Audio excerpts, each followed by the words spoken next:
Temptation. You know, temptation started all the way back in the beginning with Adam and Eve. You guys, you heard the story before. You already know the whole story. You know, they were tempted by Satan to disobey God and do what? To eat from the fruit of the tree that God told them not to eat of. Even Jesus Christ, man, Jesus Christ, God in the flesh. In the book of Matthew, the 4th chapter, and the very first verse says this. Then Jesus was led up by the Spirit into the wilderness to be tempted by who? The devil. So even Jesus Christ himself, he was tempted. With that being said, I would think that it's pretty safe to say that anybody listening to me right now, that you are going to have to deal with some type of temptation every day of your life for as long as you are alive on this earth. The definition of temptation is the act of or the condition of being something tempted, or pressure applied to your design to create wrong, which will eventually lead to wrong. With that being said, if it's something that we have to deal with in life on pretty much some type of level every day of our lives, then it's probably a good idea for us to know and understand some things about it, right? I would think so. Especially if the first man and the first woman ever created, they dealt with temptation. Especially if Jesus Christ, while he was down here on earth, he had to go through it and he had to deal with temptation. So it's definitely something that we're going to have to deal with as Christians, okay? Number one, God does not tempt us with evil. James, the 1st chapter, verses 13 through 15 says this. Let no one says when he is tempted, I am tempted by God. For God cannot be tempted by evil, nor does he himself tempt anyone.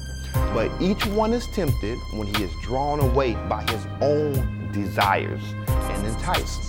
Then when the desire has conceived, it gives birth to sin. And when sin, when it is full grown, brings forth death.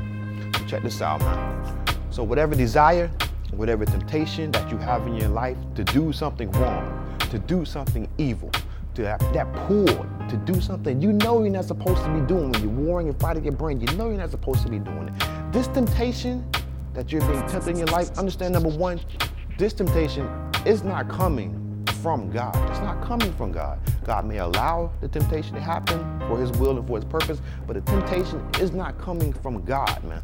Number two, Satan, he's the source of the temptation. Matthew 4:3 says, now when the tempter came to him, the tempter, that means Satan, he came to him and he said, if you are the Son of God, command these stones to become bread. Genesis chapter 3 and verse 1 says this, now the serpent was more cunning than any beast of the field. The serpent, that's meaning Satan, is more cunning than any beast of the field, which the Lord God had made. And he said to the woman, has God indeed said you should not eat of every tree of the garden? So you can see that when we are being tempted to do something wrong, we need to understand that Satan, he is the source of this temptation.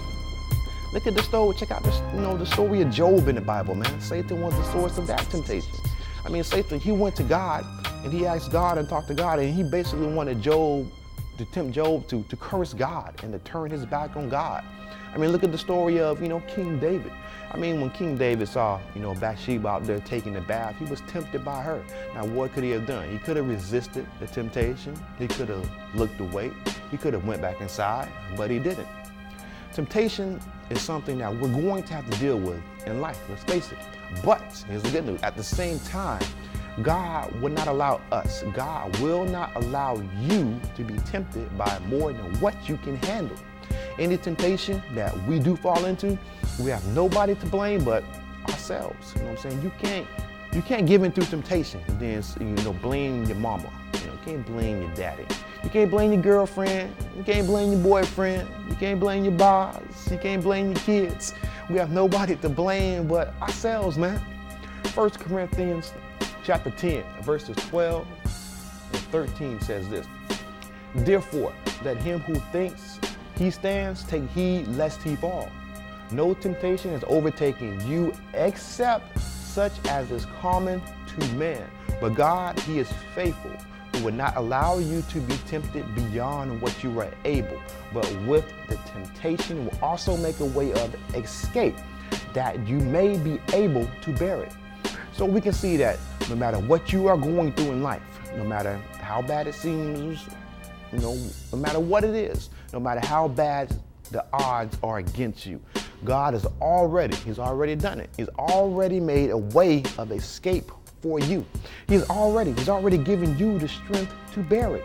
It's up to you to do, kind of like what Corinthians 5:7 says. It says this, for we walk by faith and not by sight. We're not supposed to give in to our flesh. We're not supposed to give in to what we see. We're not supposed to give in to what we hear. We're not supposed to give in to what we feel, but to trust God and His word no matter what. Let me hit you off with a few quick scriptures on temptation. Also, I want to encourage everybody listening to me right now that when you're watching We Got Next, to always have a pen handy. Have also like a pen or a pencil handy. Because you never know when you're going to hear something on the show that you may need to write down. Plus, contrary to what a lot of us think, let's be honest, and a lot of us act sometimes, life is not all about us, man. Life is not all about us. In case you haven't noticed, the earth orbits around the sun. We need to orbit around the sun and God. So have a pen or a pencil handy when you watch the program so you can write down stuff so the Lord can use it.